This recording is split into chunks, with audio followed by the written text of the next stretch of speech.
जय माता दी, जय मां कामाख्या, जय श्री महाकाल महाराज।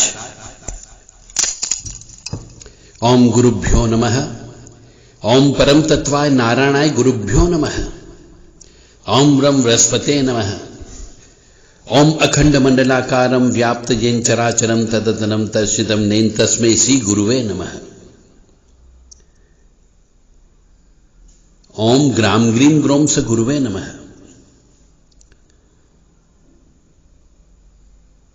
जय मां कामाख्या। आज मेरे सामने एक प्रश्न आया है। हो सकता है यह प्रश्न अन्य कई मनुष्यों का भी हो सकता है जो धर्म प्रेमी है या जो धीरे धीरे धर्म की ओर अग्रसर हो रहे हैं। क्वेश्चन ये है, पहले तो ये बोला गया है कि हो सके तो हमारे इस प्रश्न का जवाब देने की कृपा करें। यदि आप थोड़े से जानकार हैं तो इस प्रश्न का जवाब अवश्य दोगे। प्रश्न यह है कि आजकल लोग बहुत सारे गुरुओं पर भरोसा करते हैं और कहते हैं कि भगवान हमें सिर्फ 84 लाख योनियों में डालते हैं और हमारे कर्मों का जजमेंट देते हैं। बाकी गुरु की हैसियत भगवान से ऊपर बताते हैं। प्रश्न है ये, और कहते हैं कि 33 करोड़ देवी देवता गुरु के चरणों पर होते हैं और गुरु की आरती में शामिल होते हैं 33 करोड़ देवी देवता। एक तो जिन महाशय ने यह प्रश्न किया, यह प्रश्न ही गलत है। प्रश्न इसलिए गलत है कि क्योंकि वो उनको ज्ञान नहीं है। उन्हें न तो माता पिता ने ज्ञान दिया और न वह किसी गुरु के पास गए हैं, सिर्फ सुना है उनने। YouTube पर देख लिया, टीवी पर कोई कार्यक्रम देख लिया, गुरु पूर्णिमा का कार्यक्रम देख लिया होगा। तो वो कार्यक्रम देखने के बाद में उनके मन में यह विचार उत्पन्न हुआ कि क्या गुरु भगवान से बढ़कर है? भगवान भी कुछ नहीं होते हैं गुरु के बिना। एक प्रश्न यह भी है, मतलब गुरु के बिना क्या भगवान भी होते हैं या नहीं होते हैं? और गुरु के बिना भगवान नहीं मिलते हैं क्या?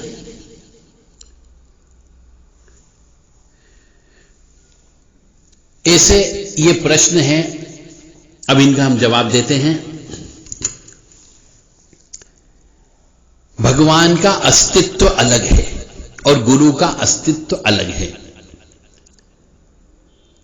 एक गुरु लोक होता है, एक ईश्वर लोक होता है।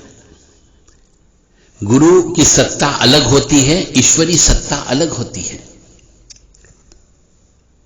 हमारे इसमें बोला जाता है कि गुरु ब्रह्मा गुरु विष्णु गुरु देवो महेश्वरा गुरु साक्षात परम ब्रह्म तस्मै श्री गुरुवे नमः। इसका मतलब क्या? इसका अर्थ यह हो रहा है कि ईश्वर तक पहुंचाने में गुरु एक पुलिया का काम करता है। नदी तो बह रही है, पर उस पर जब तक पुलिया नहीं बनेगी आप गुरु से नहीं मिल सकते, क्योंकि गुरु दूसरे तरफ है और एक तरफ हम हैं, बीच में नदी बह रही है। तो गुरु ही आपको पुलिया बनाने का काम करता है, तब आप भगवान से मिल सकते हो। यानी कि ईश्वरी सत्ता तो है और ईश्वर से संपर्क नहीं बना सकते जब तक कि आपको कोई सद्गुरु न मिल जाए। सिर्फ इस प्रश्न का यह उत्तर है। यानी कि आपको अज्ञानतावश आपने कोई मंत्र जप करना प्रारंभ कर दिया बिना गुरु के, तो मंत्र जप करने से भगवान से कनेक्शन तो जुड़ जाएगा आपका, परंतु आप भगवान से मिल नहीं सकते। भगवान से मिलने के लिए गुरु होना अत्यंत आवश्यक होता है।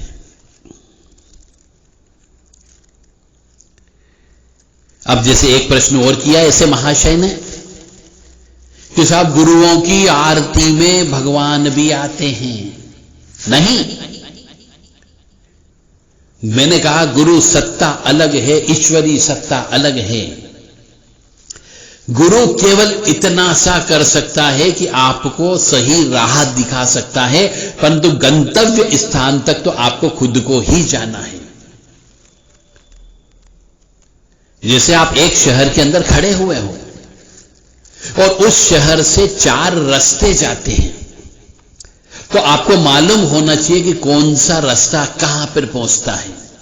जहां पर गंतव्य स्थान पर जाना है आप उसी रास्ते पर चलोगे, वो चीज गुरु बताएगा। यदि आप गलत रास्ते पर चल पड़े तो आपको बहुत मेहनत करना पड़ेगी, डबल आपको मेहनत करना पड़ेगी, तब जाके गंतव्य स्थान तक पहुंचोगे। और कभी कभी आप विपरीत दिशा में चल पड़े, तो विपरीत दिशा में चल पड़े तो आप गंतव्य स्थान तक पहुंच ही नहीं पाओगे। इसलिए गुरु की आवश्यकता होती है। सिर्फ गुरु की आवश्यकता वहां तक है कि वो आपको रास्ता बता सकता है कि इस रास्ते पर आपको चलना है। उस रास्ते पर यदि आप चल लिए तो आप ईश्वर से मुलाकात कर सकते हैं।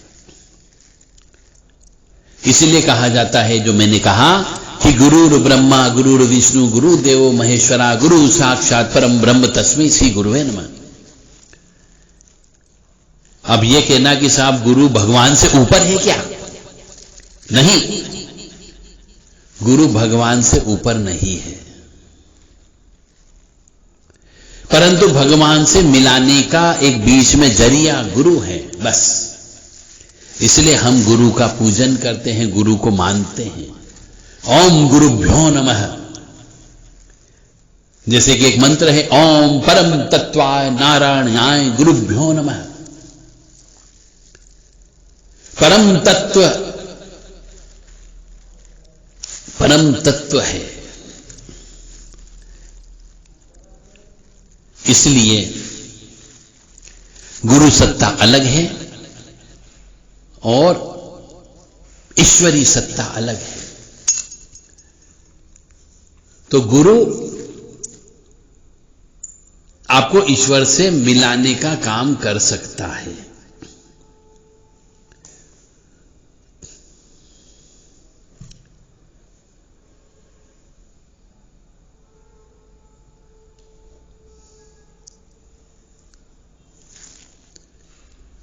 यदि कोई गुरु बोलता है कि ईश्वरी सत्ता नहीं है तो ये सरासर गलत है। ईश्वरी सत्ता है, क्योंकि बच्चा कहां से पैदा होता है, मरने के बाद कहां जाता है, ये आज तक किसी को पता नहीं चला। इसीलिए ईश्वर है। ऑक्सीजन कहां से आती है, इसीलिए ईश्वर है। हम कहते हैं आग, आपके शरीर के अंदर जो आग है, यदि वो आग कहां से उत्पन्न हुई आपको नहीं मालूम, क्योंकि आप कोई भी भोजन करते हो तो भोजन पच जाना भी आग का ही काम है। आग में जलता है भोजन, जठाग्नि बोलते हैं उसे। इसलिए भोजन जल करके बोदर बोदर बाहर निकल जाता है, बाकी शरीर बलिष्ठ होता है। तो शरीर के अंदर आग है, गर्मी है, वो आग कहां से आई? वो भी ईश्वर है। इसलिए ईश्वरी सत्ता तो है और गुरु सत्ता भी है। मुझे उम्मीद है इस प्रश्न से कई मनुष्यों के शंका का समाधान हो गया होगा। इसलिए ईश्वर को तो मानना ही मानना है और गुरु को भी मानना है। यदि कोई गुरु कहता है कि मैं ही भगवान हूं, तो सरासर गलत बोल रहा है, अन्याय है। कोई भी मनुष्य भगवान नहीं बन सकता। जिस मनुष्य ने मां के गर्भ से उत्पन्न हुआ हो वो भगवान कैसे हो सकता है? हां, उसके पास सिद्धियां हो सकती है, चमत्कार हो सकते हैं, ईश्वरी कृपा हो सकती है, परंतु भगवान नहीं हो सकता। इसलिए आज के जमाने में हम देखते हैं YouTube पर गुरुओं की भरमार है। टीवी पर देखते हैं तो जगह जगह अधिकतर टीवी पर गुरुओं के प्रवचन चलते रहते हैं। कुछ गुरु अपने आप को भगवान मानने लगे हैं, कुछ गुरुओं ने अपनी चालीसा निकाल दी है, कुछ गुरुओं ने अपनी गीता निकाल दी है। जो ऐसा करते हैं वो गलत करते हैं, क्योंकि गीता तो एक है, भागवत गीता एक है, उसको परिवर्तन नहीं किया जा सकता, वह सार्वभौमिक सत्य है। हनुमान चालीसा हो सकती है, दुर्गा चालीसा है, ईश्वर की चालीसा बन सकती है, गुरु चालीसा बन सकती है, परंतु मनुष्य के अपने स्वयं की चालीसा बना ली, यह गलत है। जो गुरु स्वयं उस ईश्वरी सत्ता और ईश्वर के चरणों को ध्यान करता रहता हो, जो अपने आप को भी ईश्वर में समाहित करके रखता हो, वह वास्तव में गुरु है। और जो ये कहता कि मेरी अलग सत्ता है, हम ही सब कुछ हैं, मत मानो पितरों को, मत मानो कुल देवी देवताओं को, तो वो ऐसे गुरु से आप हाथ जोड़ लो, ऐसे गुरुत्वों से बहुत दूर रहो जो ईश्वरी सत्ता को नकारते हैं। फिर भी कुछ शिष्य लोग, अंध भक्त लोग कह लीजिए, इस ईश्वरी सत्ता को नकारते हुए उन गुरुओं के पीछे भगते रहते हैं और अल्टीमेटली भयंकर पितृ दोष से ग्रसित हो जाते हैं, भयंकर कुल देवी देवता के दोष से ग्रसित हो जाते हैं और अंततः उनके वंश का नाश हो जाता है। इसलिए ऐसे तथाकथित गुरु लोग जो अपने आप को भगवान कहते हैं, उनसे दूर रहने का प्रयास करो। यही जीवन की सच्चाई है। अब समझ में आ गए होंगे कि गुरु सत्ता क्या होती है और ईश्वरी सत्ता क्या होती है। यह सत्य है कि गुरु के बिना भगवान नहीं मिलता है। सिर्फ नाम जप करने से ईश्वर की प्राप्ति नहीं होती है, केवल नाम जप करने से सिद्धियां नहीं मिलती है।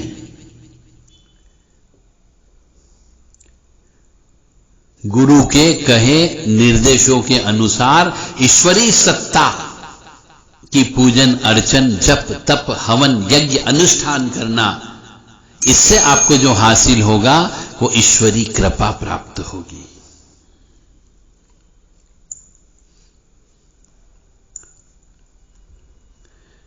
जय माता दी, जय मां कामाख्या। और भगवान की हैसियत इंसान से कम तो हो ही नहीं सकती, गुरु से भी कम नहीं हो सकती, क्योंकि जो गुरु स्वयं ईश्वर की पूजा आराधना में व्यस्त रहता है, तो फिर वो तो ईश्वरी सत्ता से छोटा ही हुआ। भगवान की हैसियत तो अनंत है, अपार है। इसलिए ईश्वर ईश्वर ही है, गुरु गुरु ही है। जय माता दी, जय मां कामाख्या। कामाख्ये वरदे देवी नीलपर्वतवासिनी त्वं देवी जगत माता योनि मुद्रे नमस्तुते। कामाख्ये काम संपन्ने कामेश्वरी हर प्रिये कामनाम देहि में नित्यम कामेश्वरी नमस्तुते। काम दे काम रूपस्ते सुभगे सुर सेविते करोमि दर्शन देव्यम सर कामार्थ सिद्धये। ओम महेशानी महामाये चामुंडे मुंडमालिनी आयु आरोग्य ऐश्वर्य देही में देवी परमेश्वरी। ओम जयंती मंगला काली भद्रकाली कपालिनी दुर्गा क्षमा शिवा धात्री स्वाहा सदा नमोस्तुते।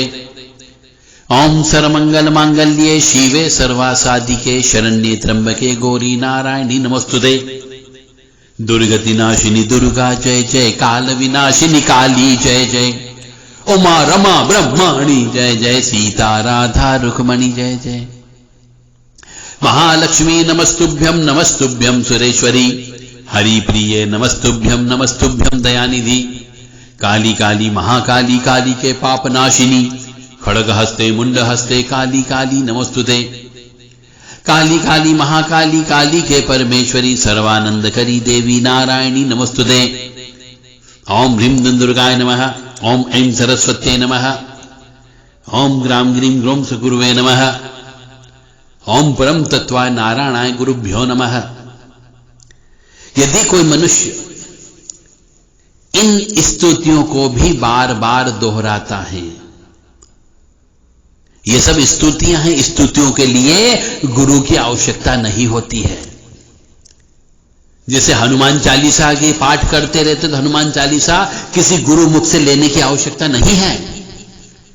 बजरंग बाण भी किसी गुरु मुख से लेने की आवश्यकता नहीं है। इसी प्रकार से दुर्गा चालीसा, काली चालीसा, शिव चालीसा, हनुमान चालीसा या अन्य देवी देवताओं की चालीसा का पाठ यदि आप करते हो तो आपको किसी गुरु मुख से चालीसा को लेने की आवश्यकता नहीं, क्योंकि ये सब स्तुतियां हैं।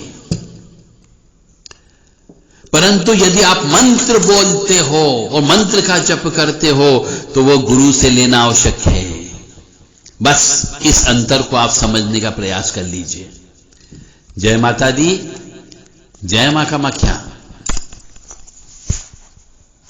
मां भगवती जगत जननी आद्य शक्ति भवानी आह्लादिनी शक्ति कष्ट निवारिणी दुख निवारिणी महिषासुर मर्दनी चंडमुंड नाशिनी सिंह वाहिनी क्लेश नाशिनी पाप नाशिनी और दुर्गति नाशिनी आपका कल्याण करे, आप सुखी रखे, स्वस्थ रखे, प्रसन्न रखे, यश दे, कीर्ति दे, धन दे, मान सम्मान भी प्रदान करे, बशर्ते कि आप सही रास्ते पर चलें, धर्म के रास्ते पर चलें और परोपकार का कार्य करते हुए चलें, दान धर्म करते हुए चलें। जय माता दी, जय मां कामाख्या।